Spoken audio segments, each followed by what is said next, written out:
morning, everybody. It's my pleasure to be here, and thank you for the organizers for inviting me.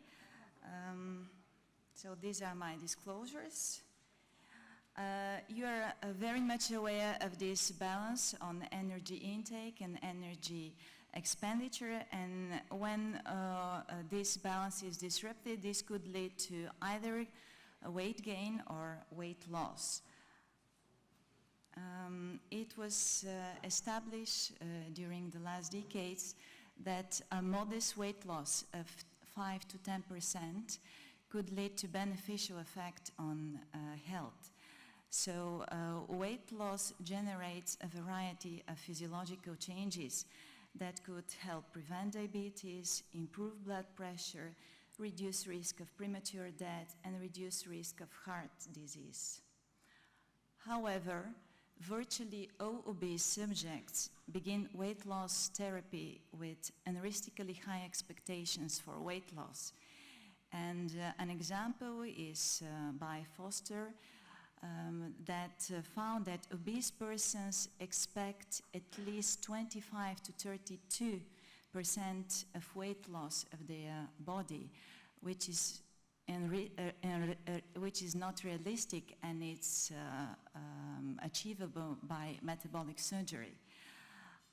This weight loss, this mismatch between expected and realistic weight loss could lead to disrupted physiological functions, and this could lead to increased attrition rates.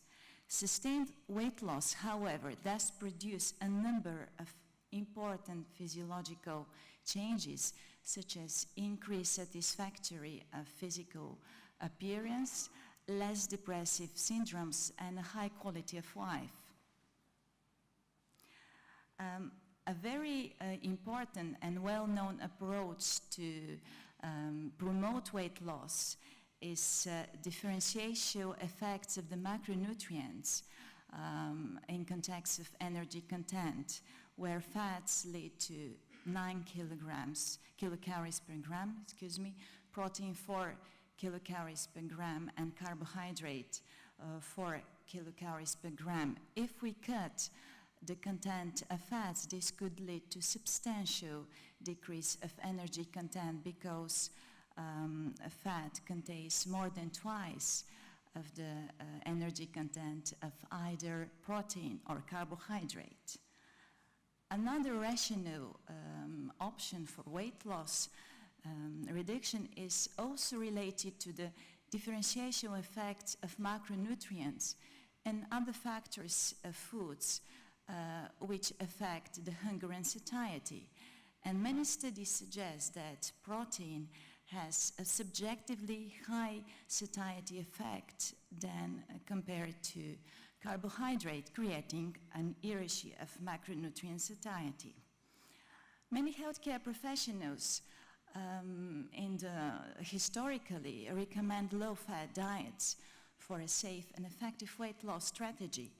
Over the last decades, a large amount of research has been generated towards an alternative approaches, such as the low-carb diet, low-GI diet, and some others. And a recent study by Gardner, published in JAMA early this year, showed that low-fat diets are as effective as low-carb diets in the context of weight loss. A meta-analysis of 9 randomized clinical trials related to weight loss and intake of dairy products found that a high intake of dairy products, 1,000 milligrams per day, generates higher weight loss in comparison to low intake of dairy products. And it is well known that dairy products such as yogurt and cheese contain different ingredients that could affect satiety and hunger. This is a picture of my daughter when she was 3, eating yogurt. And as I'm coming from Bulgaria, a country from the Balkans where we eat a lot of yogurt, I'd like to share with you some facts related to this dairy product. In the end of 19th century, The Nobel Prize winner Ilya Mechnikov, a well-known Russian physician and microbiologist, suggested that in the Balkans, people live longer than in the other parts of Europe due to the high consumption of yogurt. And later on, in 1995, his fellow Stamen Grigorov, a well-known Bulgarian physician, found this Lactobacillus bulgaricus, which is the main strain in the nowadays yogurt. Of course, in the last decades, many studies were generated on the effects of dairy products in the management and also in the prevention of cardiometabolic diseases. And when I made this presentation, I found this interesting paper by Drenovsky, published this year, that the production of dairy products generate less CO2 compared to other animal products, such as meat, for instance. So a diet rich on dairy is a sustainable diet. And there's some myths and facts concerning the weight loss. And I'll show you 3 myths and facts which were also presented in a paper published in New England Journal of Medicine.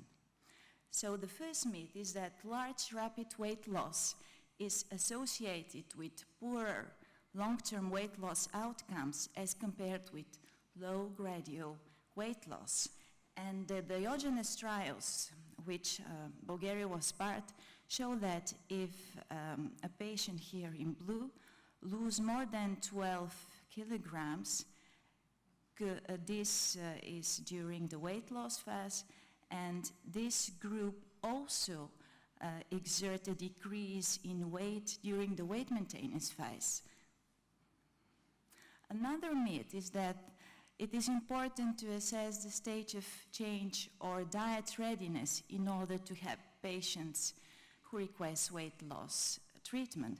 And the fact is that readiness does not predict the magnitude of weight loss or treatment adherence among persons. And the third interesting myth is that sexual activity burns around 300 kilocalories for each participant. I was sure that you will laugh on this slide. And the fact is that given that the average bout of sexual activity lasts around 6 minutes, a man in his early to mid-30s expend approximately 21 calories. And back to the science and to the research. I made my PhD in Copenhagen, and Anne Rabben was one of my opponents during the defense. And we found that in Diogenes studies, there are some predictors of weight loss, such as the initial body weight, early weight loss at the first week, and weight loss at the 3rd week. So all these predictors could predict the final weight loss outcomes at the end of a weight loss therapy. And further, a cutoff point of 2.6 kilogram weight loss at the first week is a good predictor for the weight loss outcomes at the end. However, many people fail to lose weight, and this is due, because many studies suggest that this is due to increased sensitivity towards sweet and salt, further reduced metabolic rate, and a lot of changes in the catecholamines concentrations in our body and the thyroid function, as well as an increase of the ghrelin, a hormone that promotes hunger, and a decrease in leptin, a hormone that decreases hunger. And to summarize, modest weight loss has long-term beneficial effects on health and cardiometabolic disorders. Rapid weight loss is associated with positive weight loss outcomes. Predictors of weight loss could be initial weight, body weight, weight loss at the first week and the 3rd week of weight loss therapy, and a weight loss of at least 2.6 kilograms at the first week of weight loss therapy is a practical predictor of a weight loss outcome. And with this, I want to thank for your attention And I'd like to share that Bulgaria is chairing the presidency of the Council of the European Union this year. And in this regard, we organized one-day conference in February, which was related to nutrition in children. Thank you very much.